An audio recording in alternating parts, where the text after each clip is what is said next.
Hello दोस्तों, मेरा नाम दिलशाद अली है और आज मैं आपके लिए लेकर आया हूँ चैप्टर 1 और चैप्टर 2। चैप्टर 1 में क्या है कि what is tally ERP9, tally ERP9 क्या होती है, और सेकंड चैप्टर में है अकाउंटिंग क्या होती है। तो सबसे पहले हम समझ लेते हैं कि टैली क्या होती है। Tally ERP9 is an accounting software. Tally एक अकाउंटिंग सॉफ्टवेयर है, इसलिए इसमें दो शब्दों का मेन प्रयोग हुआ है, अकाउंटिंग और सॉफ्टवेयर। तो अब हम समझ लेते हैं कि सॉफ्टवेयर क्या होता है। सॉफ्टवेयर सॉफ्टवेयर कंप्यूटर का एक ऐसा प्रोग्राम होता है जिस काम के लिए बनाया गया है वो उस काम को कम से कम समय में और बिना गलती के पूरा कर सके। जैसे कि एक एग्जाम्पल के तौर पर समझ लेते हैं कि आप 25 की गुणा 75 से करते हैं मैनुअली या रजिस्टर पर, तो उसमें क्या हो सकता है कि हम एक मैनुअली कोई प्रॉब्लम कर सकते हैं या गलती कर सकते हैं। यदि यही काम हम कैलकुलेटर के माध्यम से करें तो इसमें गलती होने के चांस नहीं होंगे। आगे चलते हैं, इसी को क्या बोलते हैं, टैली ERP9। आगे चैप्टर नंबर 2 में हम देखेंगे कि व्हाट इज अकाउंटिंग, अकाउंटिंग क्या होती है। अकाउंटिंग का मतलब होता है कॉमर्स। जो स्टूडेंट कॉमर्स के होते हैं वही अकाउंटिंग्स में काम करते हैं, और जो विदाउट कॉमर्स होते हैं उनके लिए थोड़ी सी प्रॉब्लम आ सकती है, लेकिन ऐसा कुछ नहीं है कि वो टैली नहीं सीख सकते हैं। टैली सीखना बहुत ही आसान है और बहुत ही सिंपल भाषा में मैं आपको टैली सिखाऊंगा।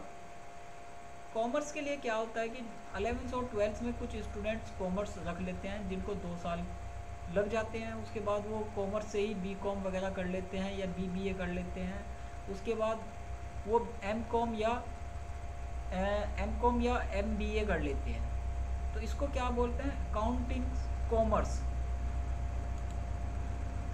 एक्चुअल अकाउंटिंग का मतलब क्या होता है, अकाउंटिंग का मतलब होता है लेखांकन, लेखा प्लस अंकन, यानी लिखना किसको, अंकों को, लेखांकन, लिखना अंकों को, ठीक है। अब हम सरल भाषा में कह सकते हैं कि व्यापार में होने वाले लेन देन को टैली ERP9 में रिकॉर्ड किया जाता है। टैली ERP9 में किस चीज़ को रिकॉर्ड किया जाता है कि व्यापार में हम या किसी भी शॉप में हम जो भी लेन देन करते हैं उसका रिकॉर्ड टैली ERP9 में रखा जाता है। जैसे कि परचेज, फॉर एग्जांपल क्या होता है, परचेज का मतलब आपने कितना माल खरीदा। सेल्स का मतलब क्या होता है, आपने कितना माल बेचा। पेमेंट, आपने किसको पेमेंट देना है। रिसिप्ट, आपने किससे पैसा लेना है। क्रेडिटर, आप किसके कितने देनदार हैं। डेब्टर्स, आप किससे कितना लेनदार हैं। प्रॉफिट एंड लॉस, आपको बिजनेस में कितना लॉस हुआ या कितना प्रॉफिट हुआ। स्टॉक का मतलब होता है कि आपके पास कितना सामान अभी बचा हुआ है। एक्सपेंस का मतलब होता है खर्च, आपका खर्च कितना है। इनकम, आपकी इनकम कितनी हुई। ऐसे ही क्या होता है, कैश बैलेंस, आपके पास में कितना कैश बैलेंस है। और ऐसे ही होता है आपका बैंक बैलेंस, आपके पास में बैंक बैलेंस कितना है। इन सब को हम क्या कहते हैं कि व्यापार में होने वाले लेन देन को रिकॉर्ड किया जाता है। इसी को हम क्या कहते हैं, अकाउंटिंग। अगला चैप्टर हमारा 3rd चैप्टर स्टार्ट होगा, जो नेक्स्ट वीडियो में मैं आपको बताऊंगा।